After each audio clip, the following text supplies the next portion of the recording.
Lo que hemos pedido en principio es que haya una recomposición del gabinete. Bueno, usted representa una región bastante interesante, que es Cusco, y que tiene también una problemática particular, ¿no es cierto? Están ustedes con el turismo pues tratando también de reflotarlo. Hay quien está pidiendo en el Cusco que se declare en emergencia el sector porque no encuentran una salida, ¿no? El apoyo que se les dio en determinado momento no ha alcanzado y creen que ya es tiempo de volver a los estándares que tenía el Cusco, al menos en ese rubro, ¿no es cierto?, que generaba muchos puestos de trabajo. Pero dejando el Cusco de lado, y ya que usted representa la Asamblea Nacional de Gobiernos Regionales, yo sí quisiera saber qué es lo que piensan los gobernadores regionales, porque en esta situación uno se pregunta, ok, el gobierno está cometiendo errores, también está cometiendo errores el Congreso de la República, pero ¿qué hay de las autoridades regionales, ¿no es cierto? ¿Dónde están los gobernadores? Que son finalmente los que también tendrían que asumir las responsabilidades. Así es, y todos tenemos que asumir las responsabilidades en lo que nos corresponde. Y por eso durante todo este tiempo que ha pasado, al menos durante este año, hemos sido coherentes con una propuesta y una posición. Mucho hay veces se ha dicho de que quizás los gobernadores respaldamos al gobierno de turno, pero es más bien una posición en la cual tratamos de coordinar y articular con el gobierno nacional para poder implementar inversiones, hacer gestiones, por ejemplo, en materia de salud y educación, que seguro hay una corresponsabilidad que tenemos allí para llevar de manera más eficiente los recursos al ciudadano, pero también entendemos que esta situación en la cual estamos viviendo nos está generando muchas, digamos, dificultades y limitaciones.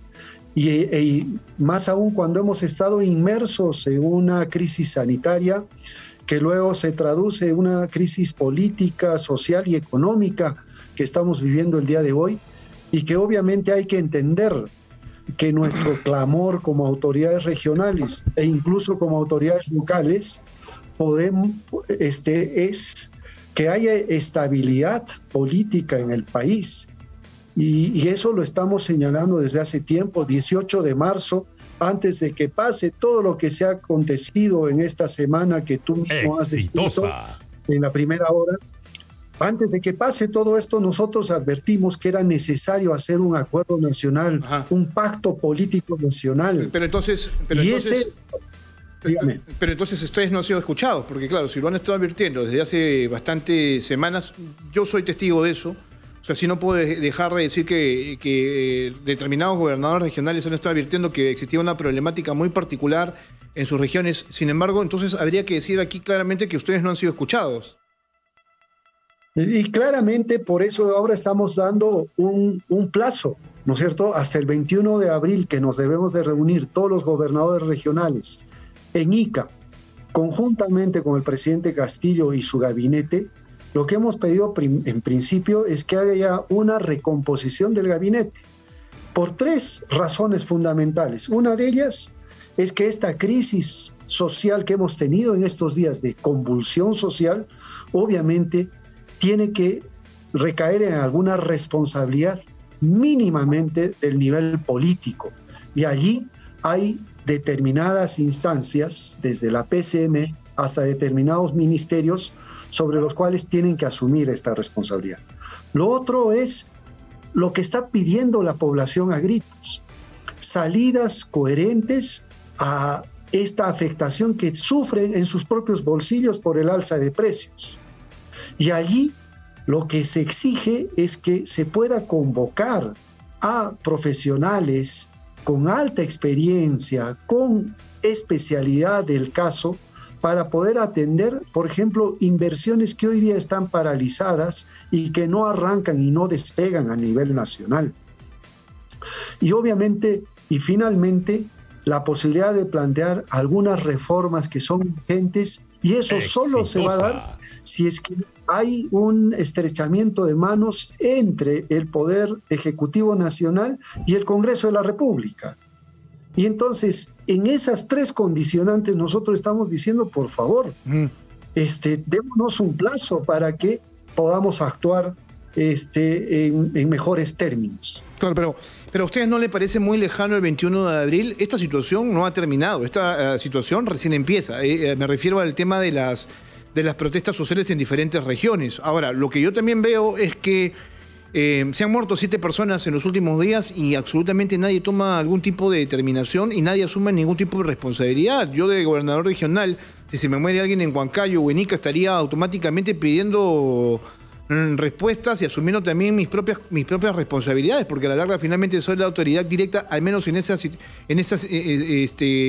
contexto. Sin embargo, no se les ha escuchado absolutamente nada. Parece que la respuesta de los gobernadores regionales cuando suceden este tipo de cosas es: nosotros solamente le hemos exigido al gobierno central y ellos no nos han dado apoyo, esta situación ya se ha comunicado, pero ¿qué más puede hacer una autoridad regional al respecto, ¿no? Si no es también buscar de alguna u otra manera ser escuchados de manera inmediata.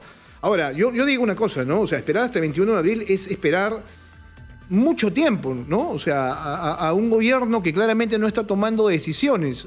Porque si hubiera pasado, porque claro, o sea, tienes un escenario muy difícil en lo económico, lo correcto es empezar a llamar absolutamente a todos para conocer el diagnóstico de cada región, por ejemplo, y empezar a tomar decisiones, ¿no es cierto? Y empezar a hablar con cada población, con cada gremio de ese entorno para poder decirles, bueno, así es como vamos a manejar la cosa y así como es que les vamos a dar determinadas soluciones y así es como vamos a empezar a socializar un problema que en efecto es responsabilidad posiblemente del ámbito externo, pero que nos está impactando y entonces nosotros les estamos dando una respuesta y esto parece que no se está dando. O no se da, simplemente no se da.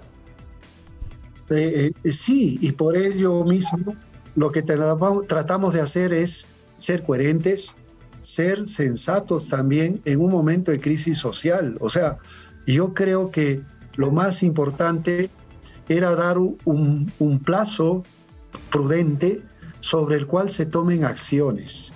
Mira, cuando uno es autoridad, tiene que entender las distintas formas de expresión política que tienen determinados grupos. Mayoritariamente el Perú está pidiendo incluso renuncia, está pidiendo cierre del Congreso. Sí, pero también entendamos de que tenemos que ser coherentes y buscar una salida a esta situación, porque ¿Y cuál es quizás esa? quizás mañana podemos hacer caso a ese, digamos, ese sentir mayoritario, pero la salida y la solución igual pero ¿cuál es no esa? va a ser, digamos, la que pueda resolver el problema como queremos buscar entre todos. Claro, pero ¿cuál es esa salida? ¿Cuál es esa recomendación que ustedes podrían darle al gobierno, no?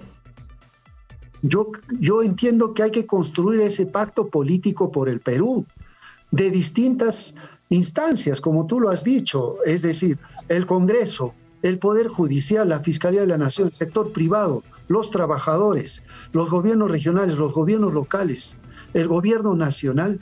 Tenemos que asumir ciertas corresponsabilidades en un nuevo pacto que permita darle estabilidad y darle un criterio. Si es que vamos a decidir en eso, digamos, algunas medidas constitucionales de renuncias, de cierres de Congreso, etcétera, se hará, o de convocar a unas elecciones generales, se tendrá que conversar, debatir y darle las medidas y las condiciones para que estas cosas se hagan de la mejor manera. Pero seamos realistas. Entonces, ¿usted cree realmente que hay esta intención de buscar un pacto nacional, o sea, por parte de los poderes del Estado en este momento?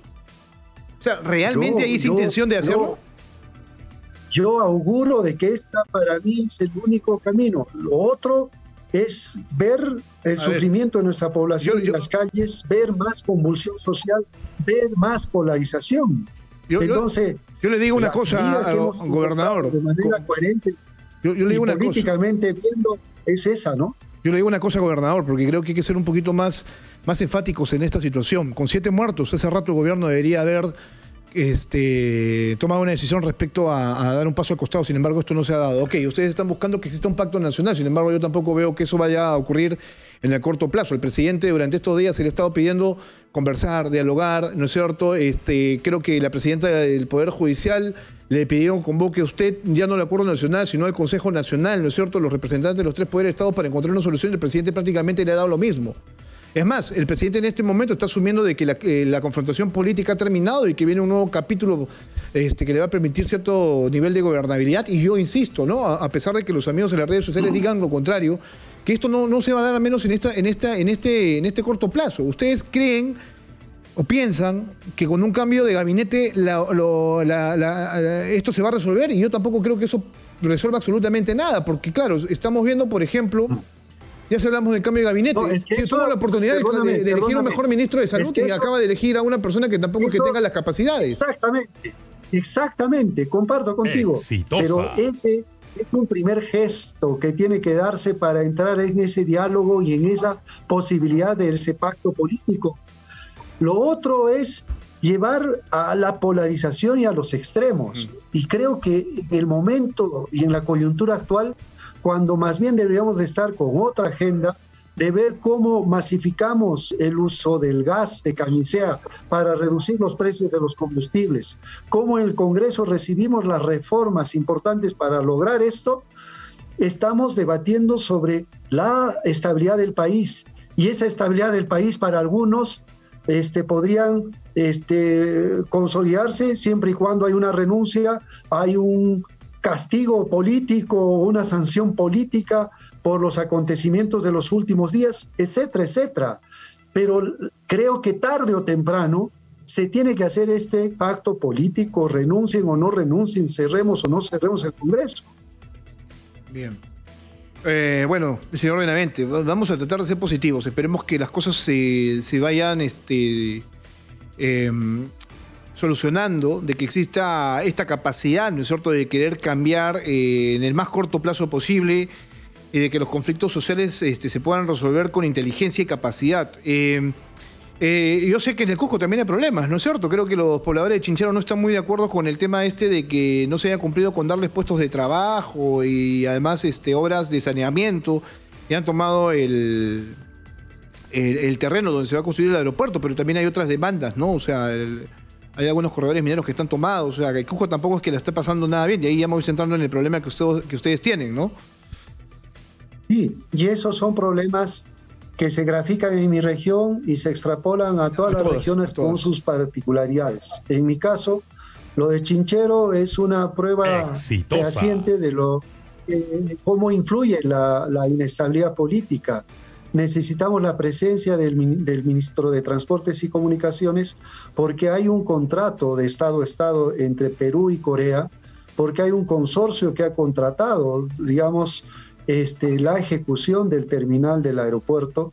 Recuerda que son cerca de 2.500 millones de inversión en la economía en los 5 años de ejecución de este proyecto. Y por lo tanto, el hecho de armonizar con las comunidades va a permitir no solamente la generación de trabajo, sino la posibilidad de participar en la cadena de valor de la ejecución de este proyecto, llámese logística, servicios, hotelería, fletes, entre otras cosas. Todos estos elementos también tenemos que conversar con las comunidades para que sean respetuosos de un contrato y convocar a la empresa para que pueda ser un poquito más amplio en cómo incorpora, digamos, estas demandas para que las mismas poblaciones locales puedan atender ello. Pero a eso se requiere liderazgo, se requiere autoridad. El gobernador tiene toda la voluntad, pero lamentablemente eso no está en el marco de mi competencia. Es decir, eso está en la competencia del MTC y tengo que decirlo abiertamente. Tengo otro tema fundamental para graficar las cosas. El Hospital Antonio Lorena, sí, bueno, que es un tema emblemático, ¿ya? Claro. Mira, escúchame un minutito este asunto y la problemática que te planteo. Es un problema, hubo una censura de mucho tiempo, ¿no? Al irse este ministro, cambió a la coordinadora general del PRONIS, que es el Programa Nacional de Inversión en Infraestructura de Salud. La responsable del PRONIS ya sabía que en estos días teníamos que cerrar una segunda etapa para la construcción y ejecución de este proyecto después de mucho tiempo, un proyecto que ha estado inmerso en la corrupción y que hemos preferido que sean los franceses quienes puedan ayudarnos en la ejecución de este proyecto. mira, ese cambio, ponen a una nueva persona, que yo no tengo nada en contra de ese nuevo coordinador general, pero lo que nos preocupa es que quizás el conocimiento y la experiencia en la materia de contratos de Estado a Estado, en la materia de generar PMOs, consorcios de ejecución, obviamente va a tomar su tiempo para que pueda, digamos, sentarse sobre el puesto en el cual está trabajando. Y por lo tanto, eso repercute nuevamente en una inversión importante en mi región que ha sido añorada durante cerca de 6 años que está paralizada esa obra, por ejemplo. Por ello, nosotros reaccionamos y pedimos de que de una vez por todas se resuelva estos problemas. Bien, señor Benavente, muchas gracias por estar con nosotros, presidente de la Asamblea Nacional de Gobiernos Regionales.